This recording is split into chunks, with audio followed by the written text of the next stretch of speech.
Olá novamente. Vamos agora para a nossa outra aula, né? Bem, nessa outra aula nós iremos falar sobre documentação, né? Documentos. Eu dei uma resumida, né? Resumi bastante a aula de documentos, porque lá no livro, se vocês notarem, tem essa aula lá também. Então resumi dentro dos contextos que mais se utilizam dentro das empresas. Mas nada que os impeça também de dar uma olhadinha lá. Fique à vontade para olhar lá também como material, beleza? Hoje, nessa aula do documentos, a gente vai falar o que é documento em si. O que é documento? É uma informação anotada em suporte material. Esse suporte material pode ser um papel impresso, pode ser tanto papel impresso, um documento impresso, assim, documento impresso. Deixa eu passar bem rápido, tem informações aqui. E também pode ser digital. Esse, por exemplo, esse slide é um documento, porque ele contém informações, né, didáticas, só que é um documento voltado mais para aula, para a sala de aula em si, para conteúdos. Pode ser utilizado para estudo, pesquisa, pois autentica os fatos acontecidos ou os acontecimentos, pensamentos do homem num determinado tempo ou época. Na função do assistente administrativo existem alguns documentos técnicos que fazem parte da rotina do trabalho, que são eles: ata, relatório, cartas comerciais e o que faltou aqui que eu não coloquei, que é e-mail. Professor, e-mail? E-mail ele é uma carta, ou melhor, ele é um documento? Sim, o e-mail que você recebe ou manda nas empresas fica registrado. E esse e-mail lá, ele fica registrado como um documento. E um documento que pode ser jurídico também. Por quê? Se porventura você faz alguma coisa e registra em documentos, por exemplo, você me manda as informações das atividades que vocês fizeram. Essas atividades chegam para mim e eu falo assim: olha, vocês não me enviaram. Aí vem sim, professor. Aí eu peço para vocês enviarem o print da hora e o momento e o e-mail que vocês me enviaram. Dessa forma, eu posso falar assim: pois é, então o problema é meu. Se vocês não tiver como comprovar isso, o problema é seu. Você não tem como comprovar que você me enviou. Mas eu enviei aqui e não está aqui. Infelizmente não tem como provar, entendeu? É a sua palavra contra um fato, né? Beleza. O que é ata? Vamos passar agora para a ata. Ata é um documento que elabora as descrições das reuniões. Então seria assim: um documento elaborado durante as reuniões para assegurar que as decisões tomadas naquele momento fiquem registradas e documentadas para consultas posteriores. Então, quando vai para um documento em ata, eu não tenho nenhuma ata aqui, mas eu posso ter um exemplo ali digitado. Quando vai para a ata, igrejas fazem, reuniões de empresas fazem, algumas assessorias fazem. Por quê?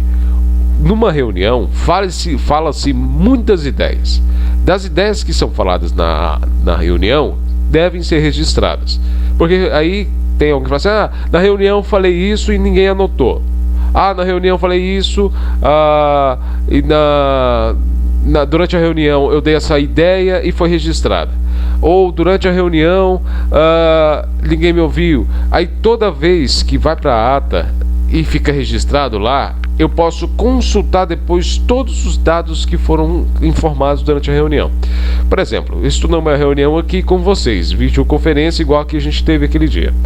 Nessa reunião que nós tivemos, o que a gente vai fazer? Simples, vou anotar tudo que vocês me perguntaram, o que eu falei e tudo que a gente acordou, tudo que a gente concordou. Aí depois eu vou jogar em ata e vou colocar: foi acordado por tal pessoa, tal pessoa, tal pessoa, tal pessoa, e que foi falado isso, isso e isso. E porventura, se alguém fala assim: a gente não falou isso. Opa, calma aí, vamos ver se está na ata que a gente fez a reunião. Opa, está na ata, então a gente falou, então você não tem desculpa. É algo do tipo assim, tá? Informações obrigatórias para conter na ata. Tem que ter a data, local, usuário, ou melhor, o horário de início e final da reunião. Também é muito importante criar um layout do documento para facilitar a sua leitura e interpretação.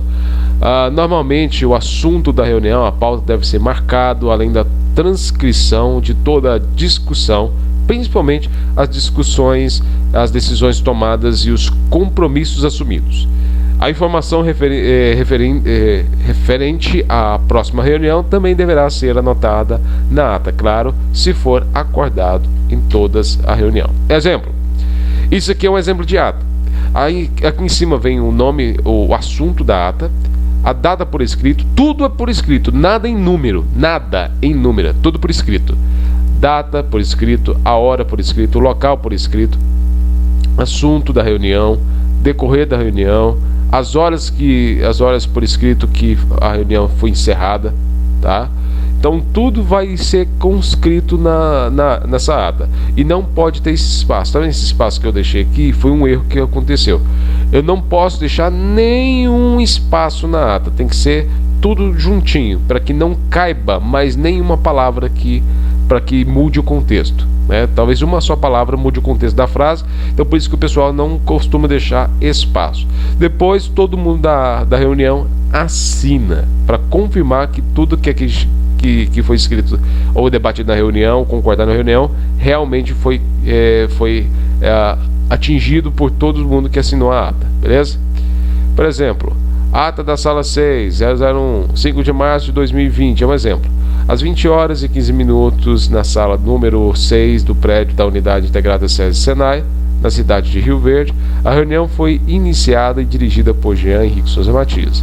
Realizou-se a apresentação das pautas a serem tratadas, que serão as regras internas, onde os 32 participantes presentes votaram pelo início da sessão.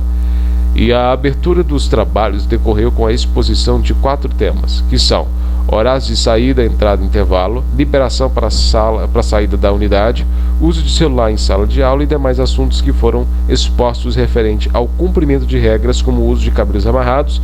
Todos os participantes concordaram em aprovar as medidas. Sendo assim, nada mais a tratar, foi encerrada a reunião. Às 8 horas e 25 minutos, aí coloca o nome da pessoa que está relatando. Por exemplo, Joaquim Ferreira de Silva, assistente administrativo, lavrei a presente ata, que após lida e aprovada, será assinada por todos os presentes, Rio Verde, 5 de março de 2020, aí começa as pessoas a assinarem. A maioria assina ou assim para baixo, ou um na frente do outro, para que não dê espaço, beleza? Isso é variativo. Relatório. Não se preocupem com o modelo de ata, tá? Que a gente depois vou tentar fazer alguma atividade presencial para que a gente coloque isso em prática. Porque teoricamente é fácil, né? Teoricamente a gente vai saber só o conceito dela. Mas quando a gente for colocar na prática, aí a gente vai trabalhar mais isso lá em informática, tá? A gente vai ter aula de informática e provavelmente vou colocar isso lá dentro de informática, para a gente ficar bem bom nisso aqui. Relatório. Outro documento importante. Pode ser bem simplificado, como também muito complexo, dependendo de que ou quem o solicita e qual a finalidade. O relatório, algumas pessoas falam assim: professor, mas relatório é tão simples. Aí é só escrever: eu acho isso, eu acho aquilo, relatar o que eu vi. Ok. Para alguns contextos isso é fácil, mas se você for observar um relatório técnico, um relatório profissional, ele é muito complexo. Eu sempre deixo essa aula de relatório para oral e escrita, porque lá é mais extenso, e aí eu posso trabalhar ela com mais calma, né? Aqui eu vou trabalhar mais conceitos e depois eu vou trabalhar mais a prática, ok? Geralmente é um texto informativo que pretende relatar fatos observados, seja uma visita técnica, um trabalho ou um relato de uma experiência, por exemplo. O público-alvo do relatório é muito importante, pois em posse dessas informações você pode simplificar a linguagem ou torná-la mais complexa se necessário. Traduzindo, se você, porventura, fala assim: professor, o relatório para quem eu vou escrever é um professor, tem que ser um relatório técnico. Eu acho, na minha opinião. Não existe eu acho. Não existe. Existe profissionalismo no terceira pessoa. Se for na terceira ou na primeira pessoa, tem que ser se for na primeira pessoa, tem que ser na terceira pessoa do singular e na terceira pessoa do plural. Se você for falar em nome de muitas pessoas, no nós, que algumas pessoas falam assim, professor, pode falar em nós. Sim, pode falar em nome de nós, se você representar 50% mais um das pessoas que você fala, ok? Para você ser representante, senão não compensa. Tudo isso aqui que eu estou falando, a gente vai colocar em prática com o tempo. Primeiro eu quero que vocês entendam o significado do relatório, a importância dele, para que depois a gente coloque em prática. Muitas empresas vão colocar vocês para fazer relatório, tá? Muitas empresas, muita empresa, principalmente aqui vocês estão. Vão pedir para você fazer relatório uma hora ou outra, seja escrito ou seja digitado, beleza? A estrutura de um relatório pode mudar dependendo de quem o solicita. É importante identificar todas as informações com o solicitante e preparar o documento conforme a demanda. Por exemplo, um bom relatório é aquele que identifica as necessidades de quem dele precisa e as satisfaz. Um relatório que não é entendido por quem o solicitou é meu relatório, ou melhor, é mau, tá? É mau relatório, que é um mal, mas não é meu, é mau relatório. Quando o Nascimento falou, o Pinto Nascimento, ele diz assim: olha, se um relatório for bom, tem que satisfazer a necessidade das pessoas que pediram ele. O que é a necessidade da pessoa? Você fala assim, o seu chefe fala assim, faz um relatório para mim. Tá, chefe, o que você quer que coloque no relatório? Isso. Quando você realizar esse relatório, tem que ter aquilo, isso e isso que ele pediu. Aí sim satisfaz a necessidade do seu chefe. Cartas comerciais. O que são cartas comerciais? São documentos que têm o objetivo de fazer uma comunicação comercial ou empresarial. Esse tipo de documento é muito utilizado pelas empresas. No entanto, é importante salientar que o seu resultado nem sempre é positivo. Isso porque hoje, com a internet dominando o ambiente de trabalho, as caixas de e-mail ficaram abarrotadas de cartas. Nem todas são lidas, portanto é fundamental que o conteúdo tenha criatividade, seja endereçado à pessoa de departamento correto e que seja breve. Vejamos o exemplo. Olha, isso aqui é uma carta comercial.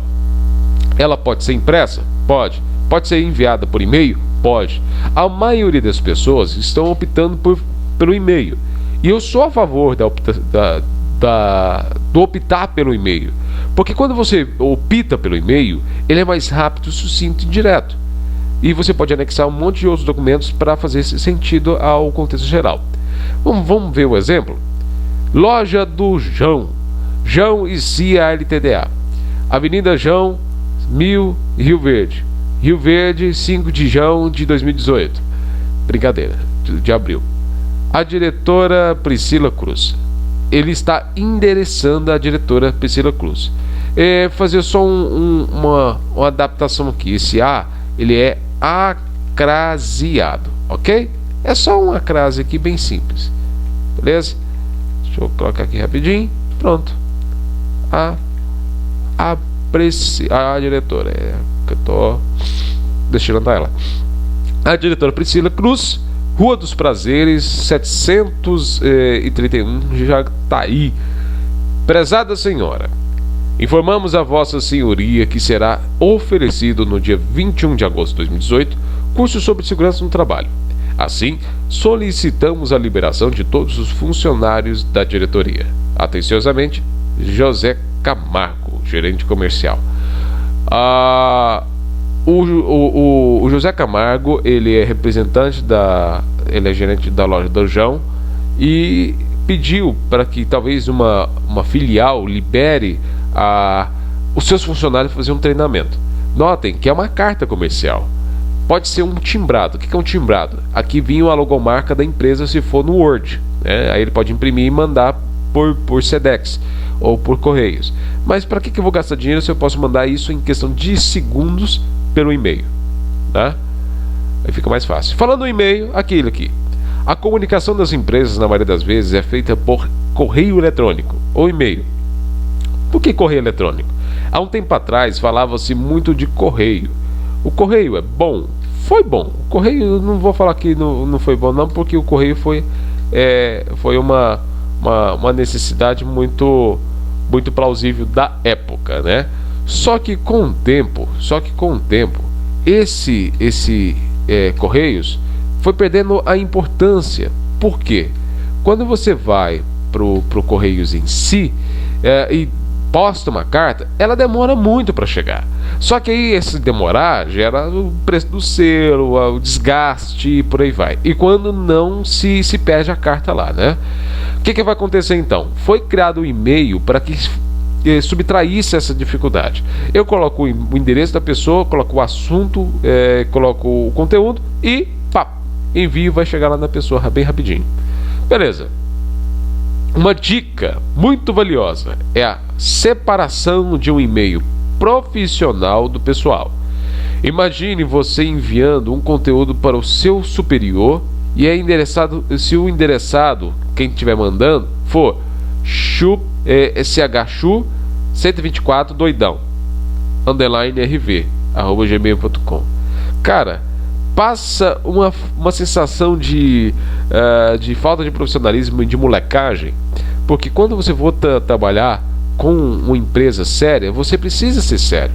Por exemplo, eu tenho um e-mail pessoal, que é o Jean Henrique Souza, Jean Henrique PG. Tem o e-mail do professor, que é docente Jean Matias, tem @gmail.com, todos são gmail.com, que eu acho muito mais fácil para trabalhar.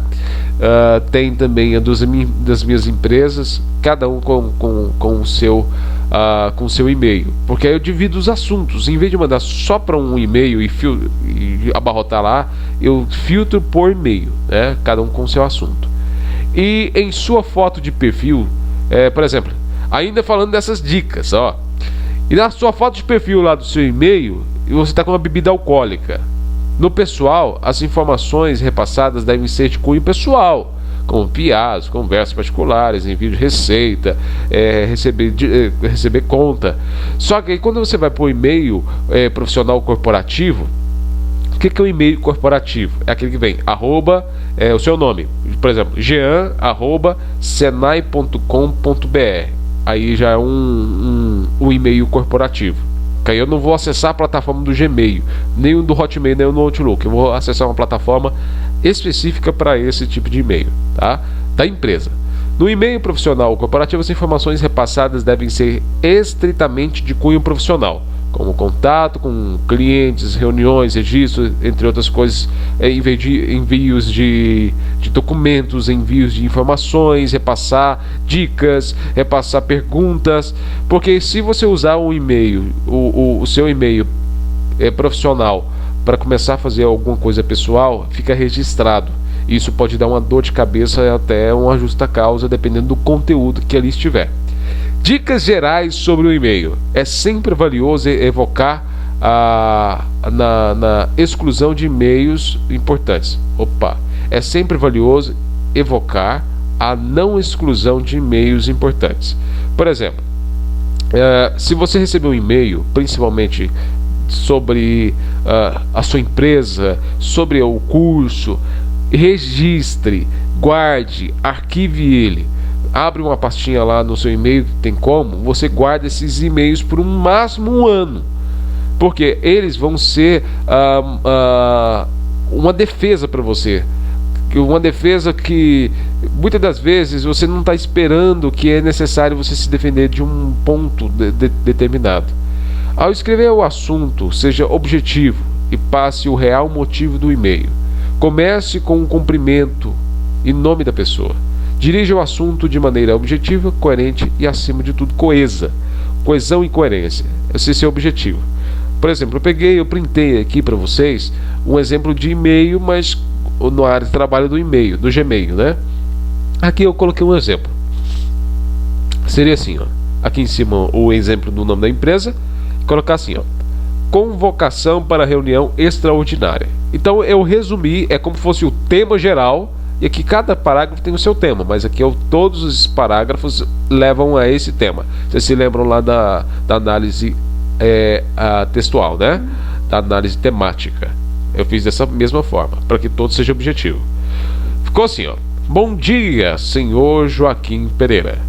Neste dia, às 15 horas, na sala de reunião de eventos dessa empresa, será realizada uma reunião sobre a segurança dos nossos funcionários e uso de equipamento de proteção individual e coletivo. Aguardamos Vossa Senhoria juntamente com a sua equipe. Abaixo segue anexo a programação do evento. Atenciosamente, Jair Souza Matias, diretor comercial. Aí, eu coloquei uma observação: gentileza, confirmar o recebimento. Aí ele manda assim: ok, recebido. Ele vai responder. Por quê? Aí eu tenho como comprovar que ele, ainda que ele viu, ele recebeu. Ok? Porque tem muita gente que vai ver e não vai responder e você não sabe. Eu não recebi. Aí quando ele confirma o e-mail que recebeu, aí ele não tem desculpa. Ok? Então é sempre bom solicitar a confirmação de e-mail. Mesmo que não façam, mas coloca lá embaixo, tá? Esse contato aqui, eu dei um vídeo pronto e vocês podem olhar lá, beleza? Mas isso vai chegar a hora que vocês vão ver esse aqui todinho. Então, essa foi a nossa aula de documentação.